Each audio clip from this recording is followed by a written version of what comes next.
Porter, I know it's been a couple of days since Tuesday. The team got the day off on Wednesday. Maybe just what have the last couple of days have been like since that tough loss? Well, we had a true session, film session, a get better session, and we broke it up. We did it in the morning yesterday because we had by rules, and it was good for us just to take a day off. They went 9 straight days, 3 games.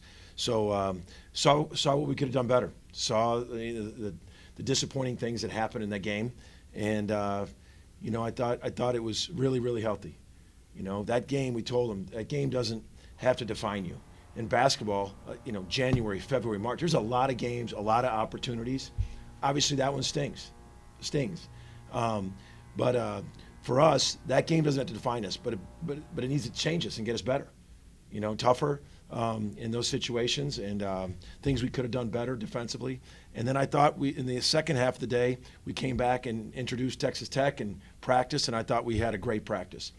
That shows me they care, because we told them a lot of truths in that film session, and how they responded was everything you'd want them to how to respond. Everybody took ownership. Coaches, players, we all took ownership, and we had a great practice, and that means they care. Porter, you said after the game that players kind of got tired down the stretch there in the second half. How much of it was that, like you said, 9 straight days, or the Saturday, Tuesday turnaround, and how much of it was maybe just exerting a lot of energy to kind of get back in the game in that first half? So I'm not making any excuses with fatigue, being tired. It's what we're in right now. What I will say is we had some mental fatigue as well as physical. It was 52-52, and we lost Max on a little chase action that we were going to go over. We went under. He made you pay. We lost Dessous. They ran a little horns action. We were supposed to be up in him. We backed off 5 feet. He caught it and made a 3. Those are mental fatigue mistakes that just like kind of happen, and that's where I think the fatigue was. Everybody's tired. Like that's they're in the same stretch we are. So that's that. But I thought it was mental fatigue. We had some mental lapses when it was 52-52. Right. When you got a guard like Pop, Yeah. bring some of the same stuff he'll pull out from deep too. Is that almost a exciting thing for those guys to be able to say you can immediately right those wrongs the exact next time out? Absolutely. That's exactly what we talked about. That's exactly what we said yesterday. I said Pop is the leading scorer in this league. He works really hard for the ball, just like Max did. Can shoot from anywhere. No range. There's another one. Mental mistake. We were officiating that play. They traveled, and we were officiating it, and then Max hit like a 27-footer. If you think you're far enough out on him, get farther out. You're not far enough to guys like Pop and Max. I think they're really good. I mean, obviously they're number 1 in our conference, but we did. They to guard a guy like Pop, like he never stops working for the ball. He can score a variety of ways. He's really quick. He can get to the rim. But we absolutely, it's a chance to guard another elite scorer like that. But we got a lot of respect for their guards. I think Toussaint, we knew him at West Virginia. He is really good. We watched him on how he just, how when they beat Texas at Texas, how physical he was. Kerwin Walton's shooting the ball at a great clip. So we got a lot of respect for them, their guards, and what they do.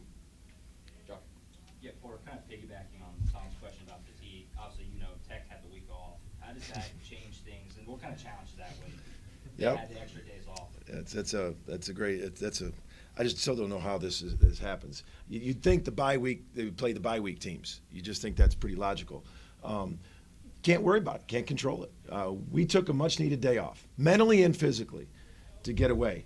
And, we got to do our prep for them, and it is what it is. I mean, our focus is not even, and actually we're not even talking to our guys about that. They'll probably listen to this press conference, but not even really talking about that with our guys. We're talking about, they know how there's quick turnarounds. We had to really introduce Texas Tech yesterday. We had to put in their scout, put in our game plan. We got to practice again here today. And so that's been our focus, not about that then they've had their bye week, but it is what it is. We're just looking forward to getting back and competing, getting back and being who we are. We weren't good, but we weren't who we were in a long stretch in that game the other day. So we're excited to get, whether we have 2 days off, 3 days off, 4 days off, we're excited to get back and compete and be who we are. I want to ask you about Sam, and the last couple of games, foul trouble has been a little bit of an issue for him. I know he's a explosive, energetic kind of guy. What's that balance for him, maybe between being energetic, playing hustle, all that stuff, but not getting into early foul trouble? I just got a good feeling about Sam right now. I think he's going to come out and have a great game set. I just do. For me, he was putting so much pressure on him, and I just think he's just taking a deep breath on his day off, and he just came back. He had a great practice yesterday. He was bouncing, he was dunking, he was all over. He just, sometimes when you're in your head about foul trouble, you foul more, and that's what happened. He went after a rebound, he didn't get it, and he just kind of shoved the guy out of bounds, and it was like a Sam. He's like, I don't know why I did it, and so I think sometimes I think now he's just going to get back to playing. Just get that. And if you get in foul trouble, you get in foul trouble. You just got to be smarter with it. But I want him to be aggressive. Mason. Porter, you guys have been really competitive with everybody you played so far in the rebounding category, and then really struggled on the offensive boards against Texas. What goes into fixing that? What were some of the difficulties you had with that, and how do you get that right against Tech? So, I think I told you yesterday, a lot of times I'm always saying, don't let your offense dictate your defense. If you're not making shots, doesn't matter, you have to guard.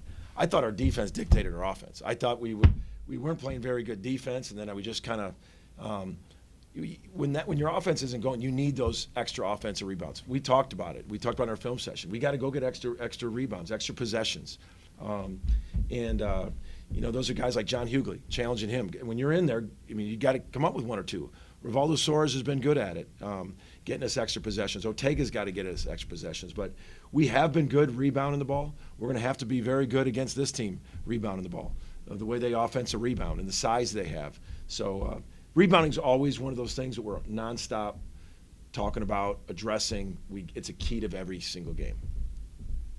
Like you said, the season's long, you're going to lose some games, but how do you build a team and a program that's able to kind of bounce back and get right back on track after a tough loss? Yeah, it's what we've talked about. Like even when we lost that week, we lost those TCU and Kansas. It's the same mentality of whoever your opponent. You lose, first part of our process is why'd we lose? Like what would we need to do better? And that discussion was pretty lengthy from the last game. But then it's like, let's get right back at it. Let's get right back at it. You can't stay 2 down or 2 up in this league. Every single game is a quad 1 game. Every single game seems like you're playing a top 20, top 30 team.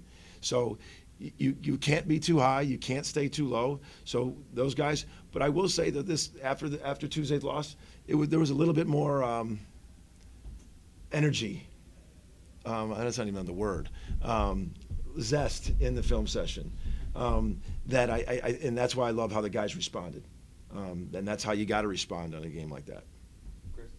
Porter, what does the coaches versus cancer mean to you, and how special is it to have these survivors join in you to play? It means a lot to me. I lost both my parents to cancer. So every year this is something. I had my secondary parents were my college coach and his wife. I played for him 4 years, and I coached with him 7.